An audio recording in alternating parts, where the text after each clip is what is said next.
The ballroom at Langley Air Force Base shimmered beneath crystal chandeliers, the air thick with perfume, brass polish, and quiet ambition. I was 41, Lieutenant Colonel Rebecca Hale, standing near the punch table with a glass of watered-down soda, trying to look like I belonged. The string quartet played a waltz until, abruptly, the music cut out. The main doors slammed open, and the room flooded with red and blue lights flashing through the tall windows. Two Air Force MPs entered, their boots striking the marble floor in rhythm. Lieutenant Colonel Rebecca Hale, put your hands where we can see them. You're under arrest.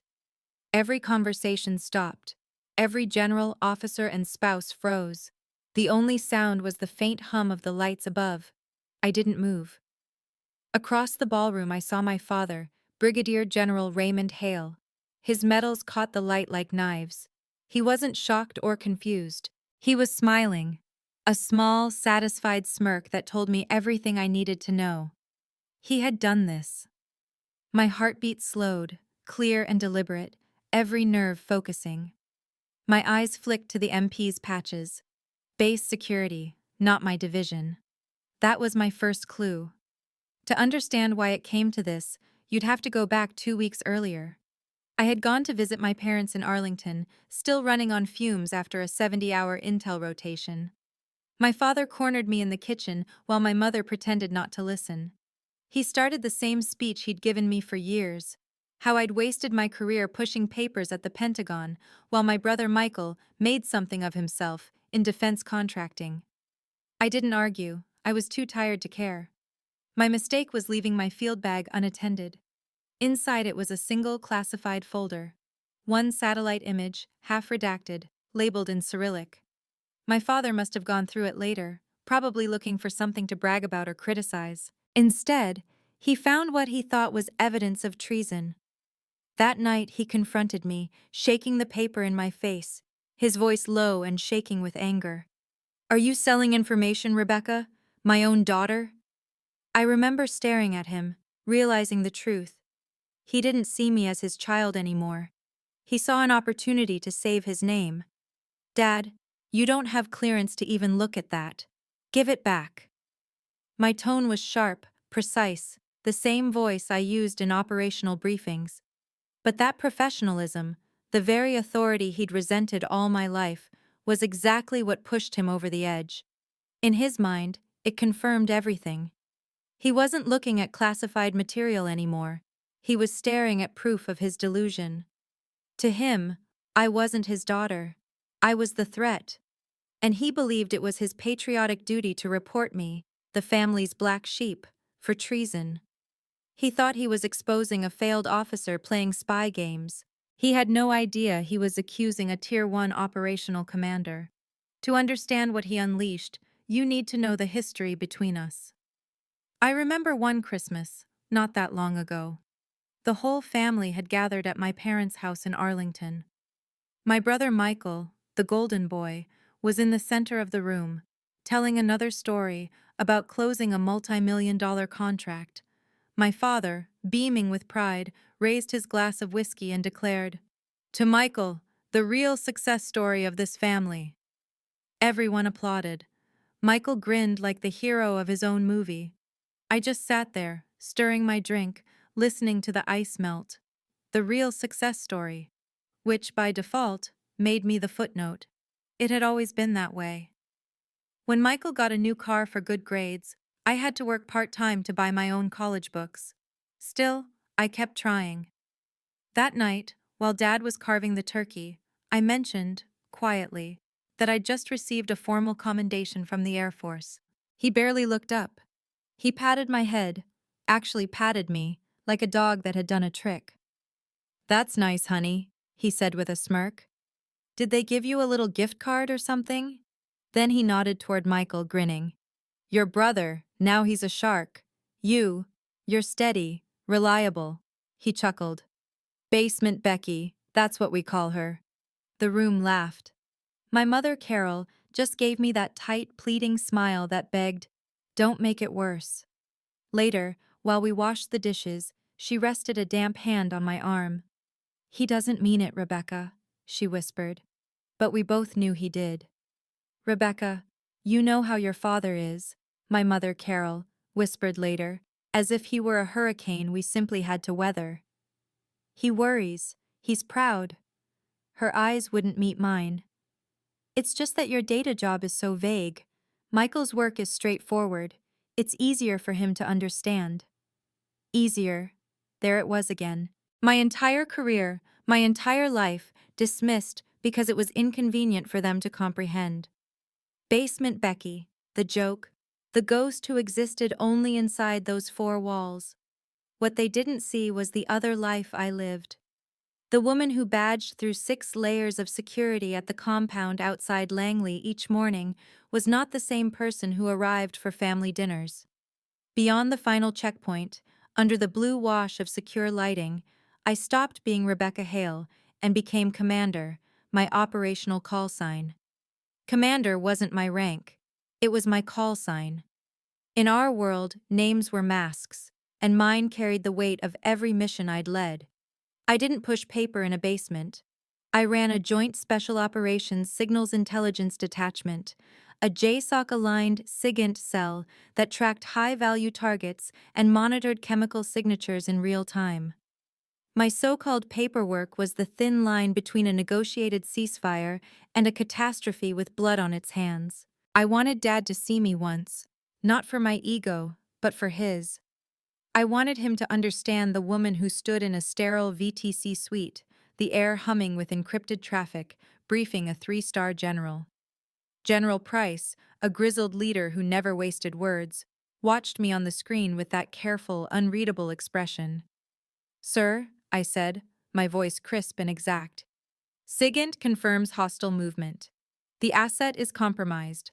Hostile chatter indicates imminent action. We need to spin up QRF and initiate Protocol Alpha." This was not a suggestion from Basement Becky. It was a tactical command. Title 50 authorities apply. We have sole operational control. The local station chief is blind to this for operational security. Keep it that way until our teams are wheels up. Lives depended on the next breath. General Price didn't hesitate. He nodded, the deepest sign of trust he could grant, and said, "It's your call, Commander."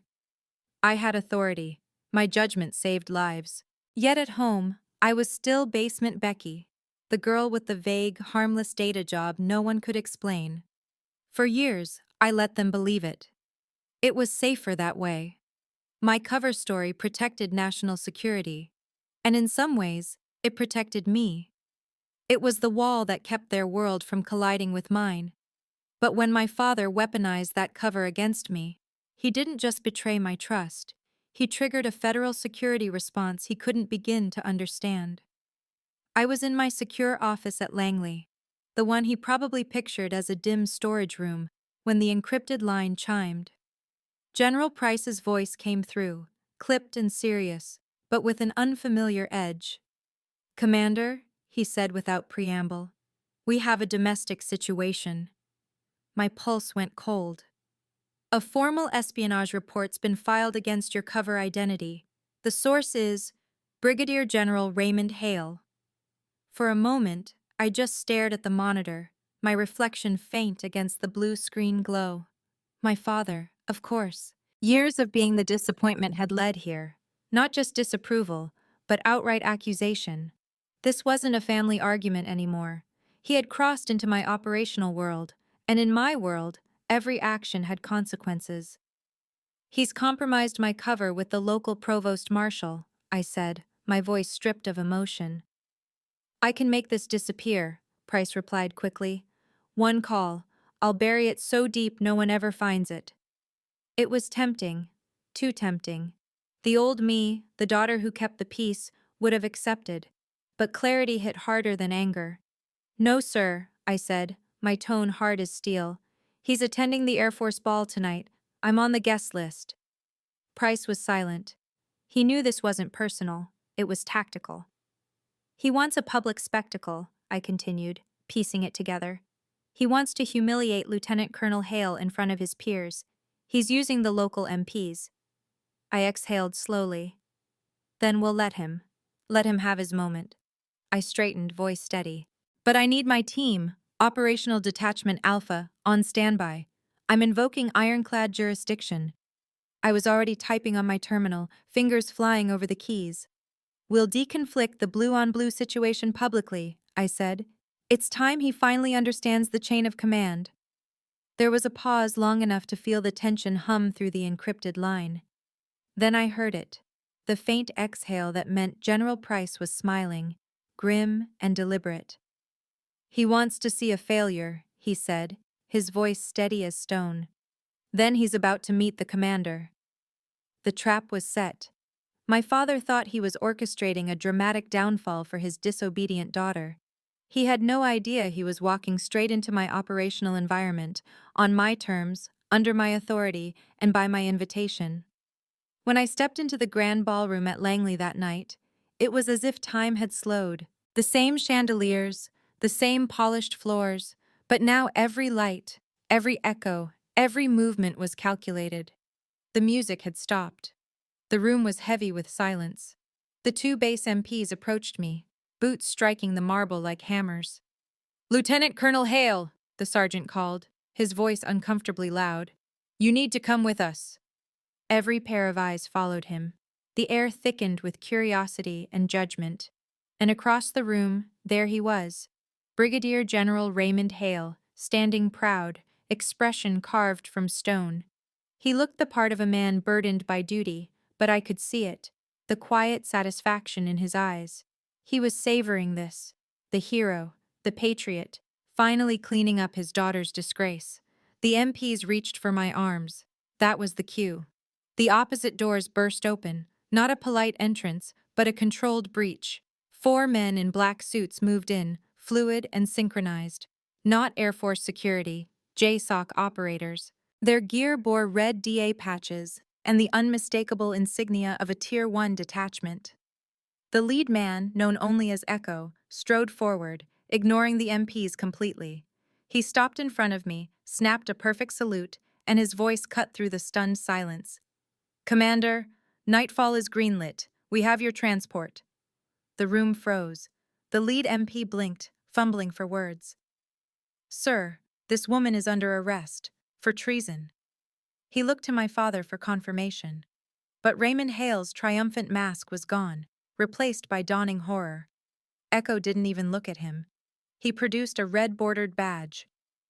"This is a Title 50 covert action," he said coldly. "Operational Detachment Alpha. Your base directive is superseded." Then he turned to me, calm and precise. "Your orders, Commander?" The color drained from my father's face, leaving him pale and hollow, as though the ground beneath him had given way.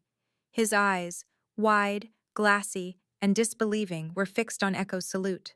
The word commander hung in the air, colliding with 20 years of basement Becky, of his lectures about failure, discipline, and hierarchy. Every word he'd ever used to diminish me turned to dust at his feet. He, a retired brigadier general, was suddenly just another civilian in a room where his so-called disappointment of a daughter was the highest-ranking authority. I took the secure tablet from Echo. My hand was steady, perfectly steady. The old Rebecca, the daughter who still sought approval, might have trembled. But the commander? She didn't. I turned to the MP sergeant, who looked like he wanted to disappear into the marble floor. "Sergeant," I said evenly, "stand down your men. You are dismissed." "Yes, ma'am," he blurted, almost tripping over himself as he backed away. The two MPs retreated into the crowd, grateful to be anywhere but in the line of fire. I shifted my gaze to my father. I didn't raise my voice. I didn't need to. "Brigadier General Raymond Hale," I said, deliberately using the rank he clung to like oxygen. "You have just publicly compromised an active, classified operation. You have filed a false and malicious report against a superior officer. You will remain here." His mouth opened, but no sound came out. His eyes darted toward the doors, toward the generals he'd spent a lifetime trying to impress. "Counterintelligence will be here in 5 minutes to take your statement," I continued, my tone ice-cold. "Do not attempt to leave." He had spent my entire life preaching the importance of rank and respect. In the end, it took only 6 words for him to finally understand who outranked whom. I didn't look back. Echo and my detachment closed ranks, and together we moved through the ballroom. The silence left behind was heavier than any music. As we passed the tables, the stares followed, some stunned, some reverent. I saw the faces of generals and their wives, the same ones my father had charmed for decades. Now, they looked at him with something sharper than judgment, pure disgust. Later, I learned what happened next. My father, Raymond Hale, stood alone in that glittering room, trembling, stripped of illusion. The same MPs he'd summoned for his grand act quietly approached him and read him his rights. They weren't looking at him with admiration anymore. The respect he'd commanded for decades had vanished, replaced by the cold professionalism of duty. The MPs weren't there to protect him. They were there to detain him. Around him, the very peers whose approval had defined his life began to turn away, one by one, deliberately, until Raymond Hale stood utterly, devastatingly alone. There was no satisfaction in it for me. As I sat in the back of the black JSOC transport, the night skyline of Arlington passing in fractured reflections across the window, I didn't feel triumph. I felt quiet, an unexpected heavy calm. It wasn't vengeance that filled me. It was closure. The last lock clicking shut on a door that had been open too long. Basement. Becky was gone. The commander remained. I hadn't acted out of anger or pride. My decision had been operational, procedural. My father had become a liability to national security. Everything else, the spectacle, the humiliation, was collateral consequence. He had set the chain reaction in motion, and the system simply followed protocol. And protocol, by its nature, had no mercy. 3 months later, I stood in General Price's office at Fort Meade.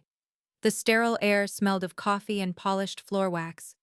He didn't bother with small talk. He simply slid a thick dossier across his desk. "The tribunal was efficient," he said, his gravelly tone betraying nothing. "They didn't take kindly to their time being wasted, or to a retired officer compromising a Title 50 operation." He tapped the cover of the report once. "Brigadier General Raymond Hale, guilty on all counts." I didn't move. I just listened as Price listed them off. Violation of Article 134, conduct unbecoming, filing a false and malicious report, knowingly compromising classified personnel. His sentence was absolute: rank stripped, pension revoked, honors rescinded. The man who'd lived for legacy had erased his own. I exhaled slowly, a breath that felt 20 years overdue. It wasn't grief. It wasn't even relief. It was release, the quiet settling of old accounts. Every birthday missed, every belittling remark, every basement Becky joke, balanced and closed. The ledger was done. He was just a name in a report now. No rank, no command, no power. My life had shifted so completely, it barely resembled the one he used to mock. About a month after that meeting at Fort Meade, there was another ceremony, though nothing like the glittering spectacle of an Air Force ball. This one took place deep within a secure facility, a soundproofed, windowless chamber lined with matte steel and silence. There were no reporters, no chandeliers, no applause from civilians. Just 12 operators whose names would never appear in any official record. General Price stood before me, not to offer polite recognition, but to pin the Defense Distinguished Service Medal to my uniform. The weight of the medal was real, and so was the gravity of the moment. When he stepped back, he gave me one of his rare, meaningful nods. "Well done, Commander," he said simply. Then the room erupted, not with polite clapping, but with raw, restrained pride. Team Lead Echo and the rest of Operational Detachment Alpha, my team, my true family, rose to their feet. Their applause was wordless respect, the kind that comes only from those who know the cost. In that sealed room, among people who operated in shadows, I realized this was my world. This was the legacy I had built, not one of titles or inheritance, but of trust, discipline, and sacrifice. 6 months later, I was back in the command center, standing before a tactical map at 0400, briefing a new mission. The room glowed blue with data feeds, the hum of machines matching my heartbeat. My voice was steady as I outlined the ingress routes and extraction windows. Then my phone, silenced on the console, vibrated once. A message from my brother, Michael. "Rebecca, please. Dad's a wreck. He's lost everything. His pension, his friends, his name. Can't you call him?" 5 years ago, that would have broken me.